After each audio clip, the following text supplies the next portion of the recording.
G'day and welcome. Well, we've been here before. It was a lot easier to get the wheel off this time around because, crack the nuts anyway. I haven't taken the wheel off yet. Stupid ground wasps. Of course, everywhere I want to go, there's always ground wasps. I was able to crack all the nuts. Even the rear wheels, I was able to crack the nut loose. What I did is I put that honey glue stuff on it for about a day. And just let it soak, and the back ones, I'm going to be checking each one of them. I'm going to do one at a time, one wheel at a time. And I just got it jacked up there. I'm just going to inspect it and then put the wheel back on. What we're going to have a look at is how my brakes did. While I'm at it, I might as well clean up these old stinking tires. That's a stinking tire. So let's, oh, wow. Hey, you know what, guys? Okay, that's that. I'll show you. It sat in front of White Lightning back there, my Cavalier, all winter. And you know what? I don't believe this. That's unbelievable. It didn't improve any. not even a little bit. Okay, so what I want to know is if I can resalvage these brakes. I don't think so, but the keep it on the cheap first method is basically, because this was a new rotor only 2 years ago. What has happened is, I don't know if I'll be able to capture it. I really don't want to get underneath this thing too much in case the jack lets go. But you have a pivot nut here, okay, and a pivot nut out somewhere around on the other side here. And what it does is, up here and down here. Sorry, the brake's going this way.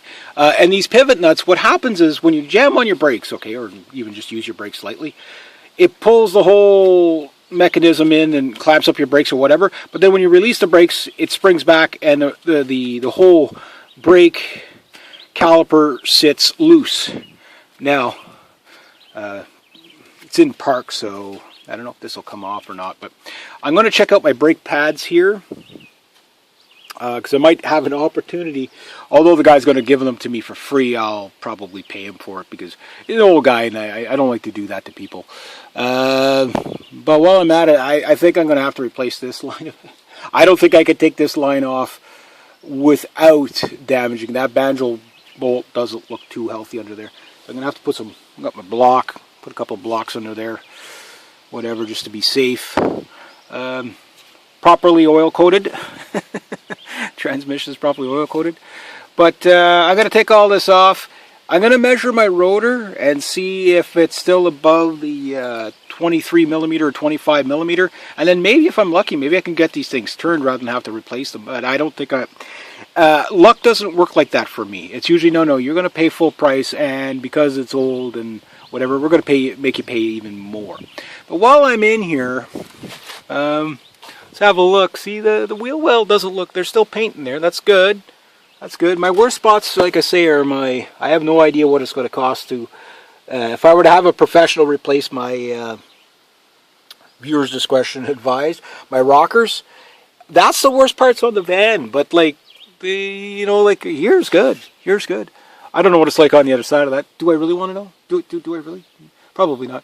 But you can see that back there, there's still, it's not rusted out beyond belief, so maybe if I can wire brush the crap out of the strut here, maybe, it's not the healthiest looking strut, but again, can I get 2 more years out of this sucker? Or at least enough time.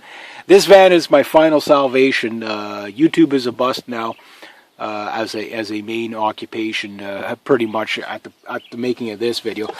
Maybe a miraculous miracle, I'll be saved in the 11th hour, but after a year and a half, it's just things aren't going the way they're supposed to be going, So I need a vehicle on the road so I can go work, and I don't have money for a vehicle, so I don't even have money to actually repair this vehicle. But should this vehicle be worth repairing, this is the assessments I'm making now.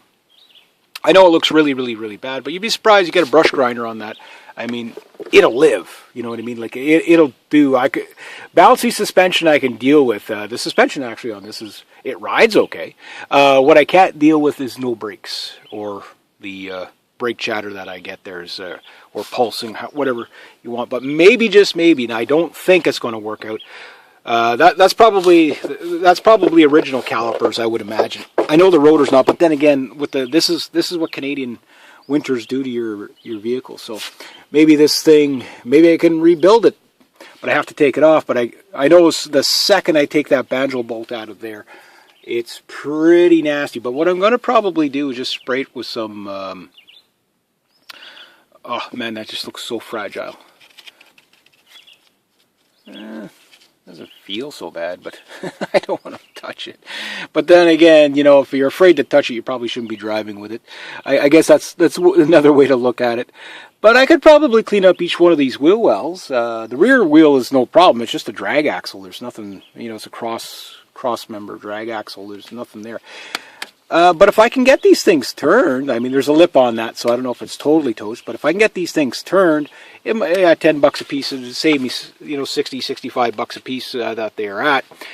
The calipers are about 75 a piece. That's not including tax, so you're looking at a lot of money here. But the thing is that if I can fix the rocker panels, that's not top priority for money, but if I had the money, yeah, I'd just do it all at once. And I mean, the problem is I'm going to be putting in more money than this vehicle is worth, but it's a vehicle I know, and sentimental-wise, it was my mom's last vehicle, but the thing is that the engine still runs fairly good. So everything, I mean, it's at that mileage where everything's worn out to a degree, but you might be able to get it down the road just a little bit further. I only need, well, the plan with this vehicle was simple. Drive it until it dies, and whatever money I had saved up, go out and buy another vehicle. Problem is my income took a nasty hit with the YouTube algorithms, and, you know, you guys already know the story that's been following me on my other channel, but on this channel, just so you know, it's like YouTube hates YouTubers, especially if they have a geopolitical channel. This one isn't a geopolitical channel, so maybe this channel might get saved.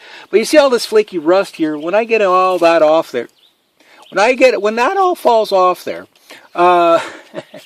again, it's still, I mean, everything is still structurally strong. I'm almost afraid to put my fingers there. Yeah, it's okay, I swear. But what I'm going to get is a POR 15, and I'm going to douse everything. Rust never sleeps, but maybe rust never sleeps, so to speak. But maybe you can make it take a nap for about 2 years, and then maybe, just maybe, by that time, if this thing is still running, I know where there's another van that's same as this, in worse condition than this, and could possibly be a parts donor van on some parts. But I mean, if I can, you know, like, I'm not worried about that. The upper strut well is fine. Up here, this is fine. Like, yeah, it's dirty or whatever. But if I start covering that over now, that's fine. I mean, there's still paint on there, so the rust hasn't gotten through there. I don't know what's on the other side of here, but I'm not so much worried about here on the other side of these. Again, I'm not going to get into that much work. I mean, it's like, if it's all rusted out in there, it's all rusted out in there. But I don't think it is. Judging from inside the door looking in, it didn't look too bad. And this is fiberglass, so not worried about that. This here, you know, I mean, that's pretty solid. And that isn't going to kill me. These will. So I'm going to get these apart. And I guess what I did with my bike is what I'm now doing with the van. Slow but sure. Today is not too bad. It's only 25 degrees, and it's been windy enough that the humidity is almost virtually nil. I can breathe. I can do stuff. So, yeah, the work begins, and I'll see how much I can clean up on that. I don't know how bad my tie rods and all that are.